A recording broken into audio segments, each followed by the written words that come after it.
अस्सलाम वालेकुम, welcome to present truth. मैं हूं सैयद ज़ीशान हैदर। बहुत बड़े एक वक्फे के बाद आपकी खिदमत में हाजिर खिदमत हैं। सामीन इकराम, अभी पिछले दिनों मीडिया पे एक बहस चल रही थी लैंड माइंस की कि कौन सी हुकूमत ने लैंड माइन बिछाई। कुछ का कहना था कि साबका जो मिनिस्टर थे आपके फाइनेंस के इसहाक डार साहब, उन्होंने लैंड माइंस बिछाई और जाते हुए ताकि हुकूमत को ट्रबल दे सकें, अगली आने वाली हुकूमत को। और फिर कुछ का बहस से शुरू इस तरह से हुई कि जो जैसे ही ये मौजूदा हुकूमत जो सेंट्रल में आई और पंजाब में भी आई नून लीग की, उन्होंने आकर कहना शुरू कर दिया कि जो साबका हुकूमत थी इमरान खान साहब की, उन्होंने land mines, financial land mines बिछाई। और उसका मकसद क्या होता है, पहले आपको ये थोड़ा सा एक्सप्लेन कर दूं लैंड माइंस का ये फिनोमेना, ये चीज़ क्या है। सामीन करम, लैंड माइंस बारूदी सुरंगों को कहते हैं और जो भी उनसे गुजरता है वो फट जाती हैं और जो उस शख्स को जो भी उस पर गुजर रहा होता है वो जहाँ भाग कर देती हैं। तो ये इसके इकोनॉमिक लैंड माइंस क्यों लगाई, किसने लगाई, ये इतनी इंपॉर्टेंट चीज़ नहीं है। ज़्यादा इंपॉर्टेंट चीज़ ये है कि आखिरकार चाहे मियाँ नवाज शरीफ की साबका हुकूमत हो 2018 में जिसका खात्मा हुआ वो, या फिर इमरान खान साहब की हुकूमत हो, उन्होंने इन दोनों हुकूमतों ने लैंड माइंस किसके लिए लगाई। और उससे भी अहम सवाल है कि क्यों लगाई, किसकी लगाई। जो आम फहम या ज़बान ज़्यादा आम बात की जाती है आमतौर पर, वो यही कहा जाता है कि वो अगले इसलिए लैंड माइंस लगाई कि उनको मालूम हो गया था उनकी हुकूमत जा रही है, अगली वाली हुकूमत जो आने वाली हुकूमत है वो इक़्तिदार में आए तो उसको मुश्किलात का सामना हो, वो कामयाब ना हो सके, अवामी उमंगों के मुताबिक ना उतर सके और आखिरकार वो फिर घर चली जाए, पॉलिटिकल अपनी स्ट्रेंथ लूज़ कर दे, वगैरह वगैरह। एक और नुक्ता नज़र भी है जिसमें बड़ा वज़न है। वो ये कहते हैं कि बुनियादी तौर पर पहला तो सवाल ये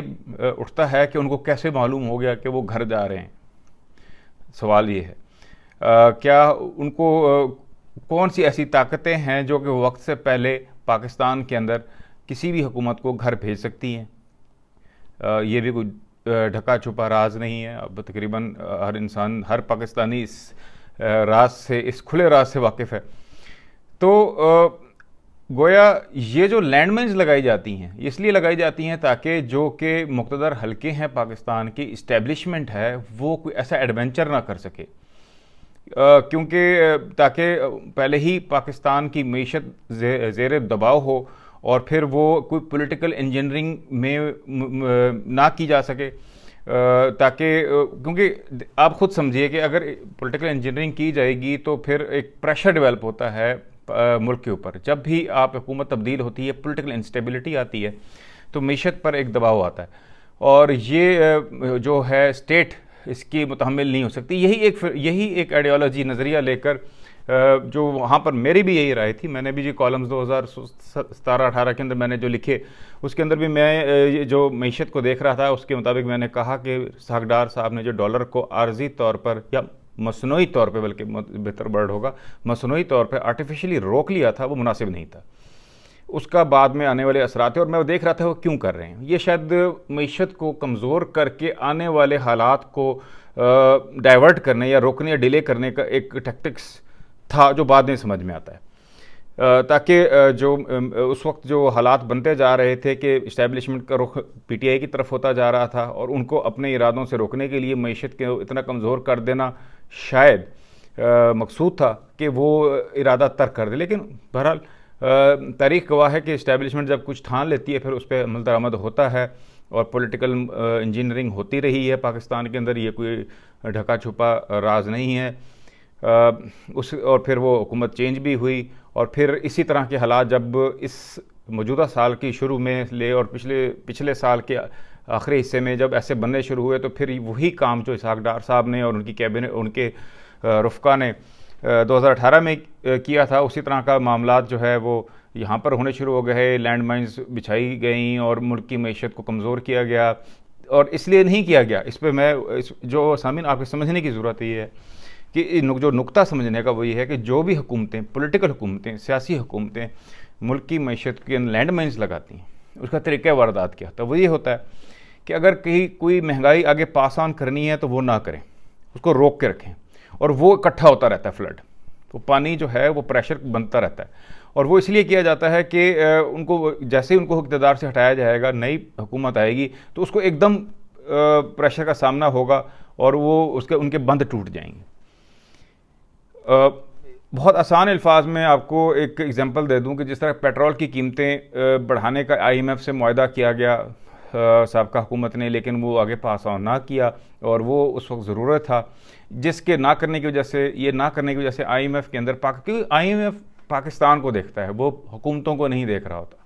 असरात होते हैं किसी हद तक कि कौन सी मैनेजमेंट इस वक्त मुल्क को चला रही है, लेकिन उनका ज़्यादा जो होता है कि पाकिस्तान ने जो कमिटमेंट की वो पूरे नहीं किए। उनको इससे फ़र्क नहीं पड़ता कि पाकिस्तान का फेस इमरान खान है, नवाज शरीफ है, जरदारी है, जो भी है। तो बहरहाल पाकिस्तान ने कमिटमेंट्स पूरे नहीं किए आईएमएफ से, और फिर इसीलिए अभी तक आईएमएफ के साथ कोई डील थ्रू होते नहीं जा रही। उनके तहफ़्फ़ुज़ात बहुत ज़्यादा हैं, शक व शुबहात बहुत ज़्यादा हैं, और इस बार वो तकरीबन सारी चीज़ों पर अमल दरामद करवाना चाह रहे हैं जो पिछले 6 माह या उससे ज़्यादा अरसे से डिले हो रहे थे। और डिले क्यों हो रहे थे, जैसा कि मैंने आपको समझा दिया कि इमरान खान साहब अपने वो जो कीमतों की बढ़ना है, जो कि बढ़ ही रहना था, मुआहदा कर लेते थे लेकिन आगे ट्रांसफ़र नहीं करते थे। उनको लगता था कि अगर मईशत कमज़ोर होगी तो इस्टेब्लिशमेंट उनको हटाने के जो इरादे पर कामज़न है या उसकी पॉलिटिकल इंजीनियरिंग की जा रही है मुबैना तौर पे उनके मुताबिक, उनके ख्याल के मुताबिक, तो उसको वो उससे इरादे को तर्क कर देंगे और इसी तनख्वाह के अंदर इस्टेब्लिशमेंट काम करेगी। लेकिन ऐसा ना हो सका। और फिर दूसरी तरफ जो कहा जाता है कि आखिरकार जो अपोजिशन पार्टी थी, पीपल्स पार्टी होगी, नून लीग वगैरह, उन्होंने क्यों इस मुश्किल हालात के अंदर ये काम किया, इसमें भी दो राहें। एक तो जो कहा जाता है कि जो कि बयानिया नून लीग का भी है, उनके इत्तेहादियों का भी है, वही है कि हम मुल्क को डूबता नहीं देख सकते थे, मईशत की हालत इतनी ख़राब थी, अगर हम पॉलिटिकली मूवमेंट ना करते, एक्शन ना लेते, तो मुल्क खुदा न खास्ता डिफ़ॉल्ट हो सकता था, वगैरह वगैरह। अब सोचने की बात इसमें यह है कि उन्हीं की पॉलिटिकल मूवमेंट की वजह से जो है वो उनकी पॉलिटिकल जो मनूवरिंग की वजह से या इस्टेब्लिशमेंट का साथ देने की वजह से उस वक्त की इमरान खान साहब की हुकूमत ने मईशत को कमज़ोर करना शुरू किया और फिर उसी को ठीक करने के लिए वो आ रहे थे। तो ये एक किस्म का विशेष साइकिल है, और ये विशेष साइकिल का शिकार इस्टेब्लिशमेंट और उस मौजूदा जो उस वक्त की सियासी हुकूमतें होती हैं, जमहूरी हुकूमतें होती हैं, उनके दरमियान भी शुरू हो जाता है। वो इस्टेब्लिशमेंट को दूर रखने के लिए या उनको कंट्रोल करने के लिए या उनको अपने इरादों पे अमल दरामद से रोकने के लिए वो मईशत को कमज़ोर करते जाते हैं, और फिर मईशत कमज़ोर होते हुए देखते हुए इस्टेब्लिशमेंट अपना काम मज़ीद तेज़ कर देती है, और साथ में एक बयानिया भी बन जाता है अपोजिशन के लिए। वो ये है कि मईशत कमज़ोर हो रही थी तो हमें इस्टेब्लिशमेंट का साथ देना या इस्टेब्लिशमेंट को हमारा साथ देना जो है वो ज़रूरी हो, लाजमी हो गया मुल्क को बचाने के लिए। तो इसमें जो सारी बहस का अगर लब्बे लबाब देखें या इसका क्रक्स निकाला जाए तो वो ये है कि जो खौफ होता है जमहूरी हुकूमतों को, चाहे वो नवाज शरीफ साहब की हो, चाहे वो इमरान खान साहब की हो, चाहे वो जरदारी साहब की हो, उनको इस्टेब्लिशमेंट से ख़तरा होता है, और वो इस्टेब्लिशमेंट के खौफ में आकर ऐसे मईशत के साथ इस तरह की हरकत करते हैं कि वो अपनी हुकूमत को कायम रख सकें। लेकिन नुकसान इसमें सबसे ज़्यादा मुल्क का होता है, आवाम का होता है, आम लोगों का होता है। एक को बिगाड़ते जाते हैं, दूसरा संवारने आते हैं, फिर जब उनको ख़तरा महसूस होता है कि उनकी हुकूमत अब ख़तरे में, वो फिर बिगाड़ना शुरू कर देते हैं।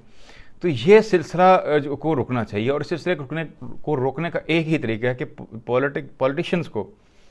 जो है वो इस किस्म के एडवेंचरिज्म से इस्टेब्लिशमेंट या कोई भी ऐसी ताकत के साथ जो है कॉम्प्रोमाइज़ करने के लिए नहीं करना चाहिए, और हर जो सियासी हुकूमत है उसको भी थोड़ा सा एतमाद से काम लेना चाहिए। ये कम अज़ कम जो फाइनेंशियल लैंड माइन सेट करने का जो फार्मूला है, कम अज़ कम गुज़श्ता 2 हुकूमतों के तजर्बे से सीख लेना चाहिए कि अब इससे कोई फ़ायदा नहीं होता, और जब भी आप गैर जमहूरी क़ुव्वतों का साथ देते हैं तो फिर मुल्क में नुकसान ही होता है, और मईशत का नुकसान होता है, मुल्क का नुकसान होता है, ख़ुद आपको तकलीफ़ उठानी पड़ती हैं। तो उम्मीद है कि आने वाली हुकूमतें दोबारा से लैंड माइंस के वाले फार्मूले की डॉक्ट्राइन को दफन कर देंगी, ताकि खुदा न खास्ता मुल्क जो ऐसा नुकसान ना हो जाए मुल्क का जो शायद रिपेयर ना हो सके। तो ये आज आपने land mines, financial land mines, मुल्क को मईशी तौर पर हुकूमतें कमज़ोर क्यों करती हैं, क्या इल्ज़ाम दुरुस्त है नहीं है, किस लिए करती हैं, कौन सी वजूहात होती हैं करती हैं, और उसका असल ज़िम्मेदार कौन है, उस तरफ थोड़ा सा इशारा हमने किया। आइंदा इसी तरह मज़ीद सियासी मौज़ूआत के साथ दोबारा आपकी खिदमत में हाजिर होंगे। ज़ीशान हैदर को प्रेजेंट ट्रुथ के प्लेटफॉर्म से इजाज़त दीजिए। खुदा हाफिज़।